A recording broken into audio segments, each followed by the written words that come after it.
Did you know that jack-o'-lanterns were originally carved out of turnips?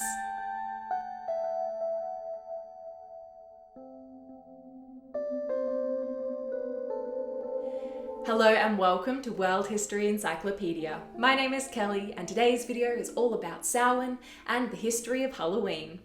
Don't forget, the easiest way to support us is by giving this video a thumbs up, subscribing to our channel and hitting that bell icon for notifications so you don't miss out on any new uploads.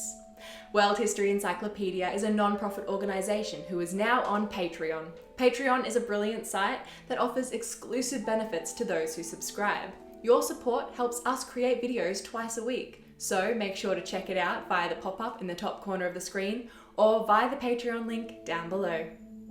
Every year, Halloween is celebrated around the world on October 31st, with the festivities being most popular in the United States and Canada. The modern-day Halloween is celebrated with relatively recent developments, but the ancient tradition can be traced back to the ancient Celtic festival of Samhain.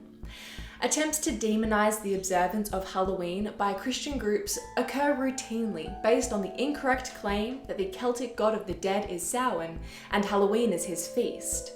The error was written down in the 18th century by Charles Vallancey, who had a poor understanding of both Celtic culture and language, but chose to write about the Samhain festival anyway.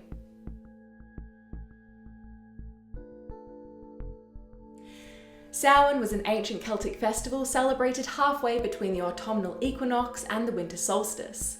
It started on October 31st at dusk and probably went for 3 days. It was a celebration of the transition from the lighter half of the year to the darker half. 3 other celebrations marked the changing of the seasons throughout the year, but Samhain was the most significant because it's thought to have represented the Celtic New Year. It's likely, however, that the celebrations of Samhain predate the arrival of the Celts in Ireland some 2,500 years ago, as archaeological evidence suggests some sort of autumnal observance. It was a time to prepare for winter by harvesting the crops, bringing the animals in for sacrifice or breeding, and for feasting in celebration of the harvest, with lots of food and alcohol. Samhain was also a sacred time for settling important matters like the inauguration of new kings. The Samhain Fire Festival was celebrated on the Hill of Clachta, or the Hill of Ward in County Meath, and people today are once again celebrating at the sacred site. There's a bit of mystery surrounding Samhain, but we know that the ancient Celtic priests, known as Druids, would light a new bonfire after everyone had extinguished their hearths at the beginning of the festival. And then onto the bonfire they would throw animal bones from the animals that had been sacrificed. It is from this practice that the name bonfire, from bone fire, came into use. From this large bonfire, everyone would light their torches and then carry that flame to relight their hearths, thereby taking personal light and warmth from the communal fire and symbolising the individual's connection to and reliance upon others. In addition to animal sacrifices, historians also think that dancing in costumes made of animal skins were a part of the festivities. During Samhain, the ancient Celts believed that the veil between the other world and the physical was lifted, which made it a good time for Druids to practice divination. It was also considered a perilous time because the passage between the two realms was easier and the spirits could act with more powerful agency in the human world. The concept of liminality, or the in-between, was an integral component of ancient Celtic spirituality, and Samhain did not simply mark the change from summer to winter, but represented a liminal period in between the two seasons. Samhain was outside of time, belonging to neither summer nor winter. It is also thought to have been a time of peace, as earthly arguments and struggles were temporarily suspended.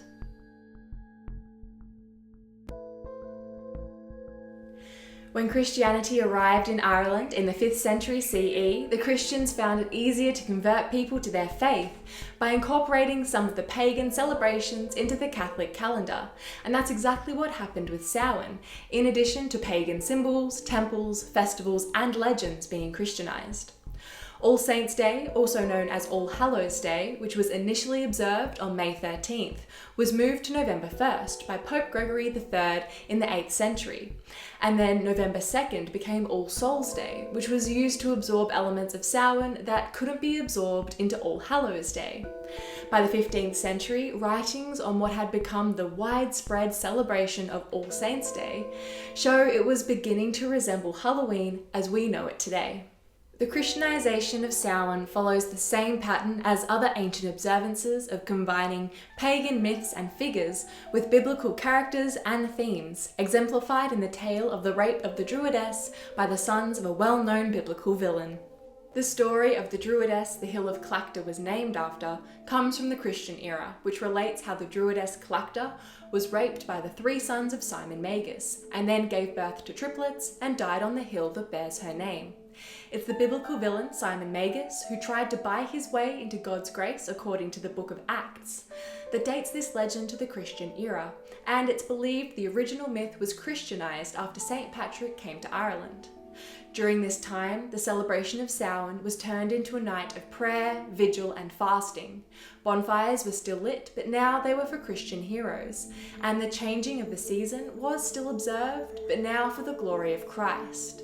By the 16th century, the observance of souling, the act of knocking on people's doors and asking for a soul cake or soul mass cake in return for a prayer, was an integral part of All Hallows' Day. The evening before All Hallows' Day, All Hallows Evening, eventually became known as Halloween.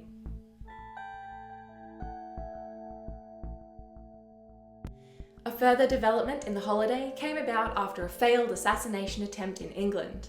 On the 5th of November 1605, a group of dissident Catholics tried to assassinate the Protestant King James I and his parliament.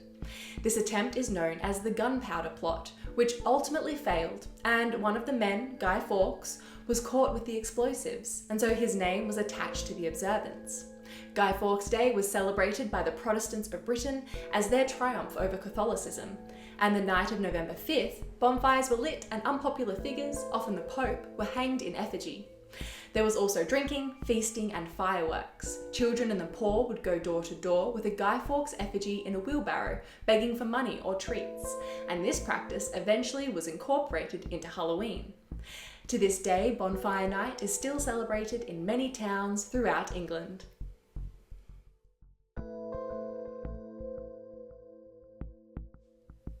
The 19th century famine in Ireland, which caused the movement of many Irish to America, meant that the traditions and beliefs associated with All Hallows' Day, including the jack-o'-lantern, arrived with them. The jack-o'-lantern began with the Irish folktale of Stingy Jack, who was both a clever drunk and a con man who had fooled the devil into banning him from hell. But because of his life of sin, he couldn't go to heaven. After Jack died, he was condemned to walk between heaven and hell, constantly wandering the land. He carried a lantern made of a turnip, which had a red-hot ember from hell inside it to light his way as he travelled around the world, still looking to con unsuspecting people.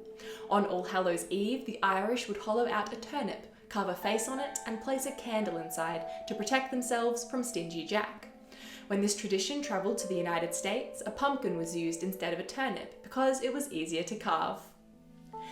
Halloween took another step toward its familiar form in response to the antics of young people in the town of Hiawatha, Kansas, USA. In the hopes of tiring out the young people of her town enough to stop the vandalism which had become the norm on October 31st in the early 1900s, Elizabeth Krebs threw a party for them. Her first attempt was in 1913 and it failed, with her town still being vandalised because she wasn't inclusive enough. The next year she tried again, but this time she invited the whole town and had a band, a costume contest and a parade. With the entire town celebrating and partying, there was no destruction or vandalism. The word spread and the tradition of Halloween parties, costume contests and parades were added to the dancing, music and feasts of the traditional celebration.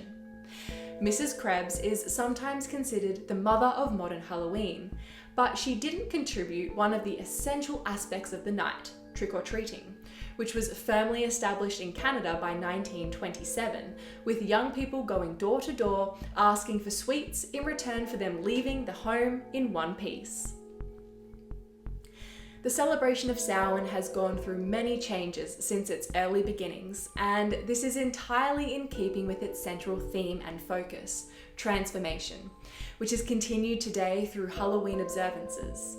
For the ancient Celts, Samhain marked the transition from the light half of the year to the dark, and in the modern day tradition of Halloween, transformation is embodied in the wearing of costumes and masks, which alter a person's persona, changing their identity even if only for an evening. The ancient Celtic goddess most closely associated with Samhain was the Morrigan, whose acts of transformation feature in every one of her myths. The most popular figures and costumes for modern day Halloween, such as superheroes, werewolves, vampires and ghosts, all have to do with the transformation of one thing to another, from the natural to the supernatural, and for one night a year, anyone can become anything they want to be.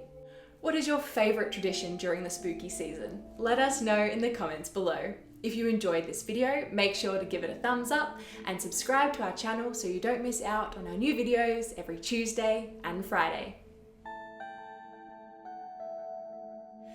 This video was brought to you by World History Encyclopedia. For more great articles and interactive content, head to our website via the link below.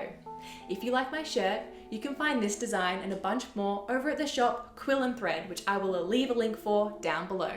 Thank you so much for watching, and we'll see you soon with another video.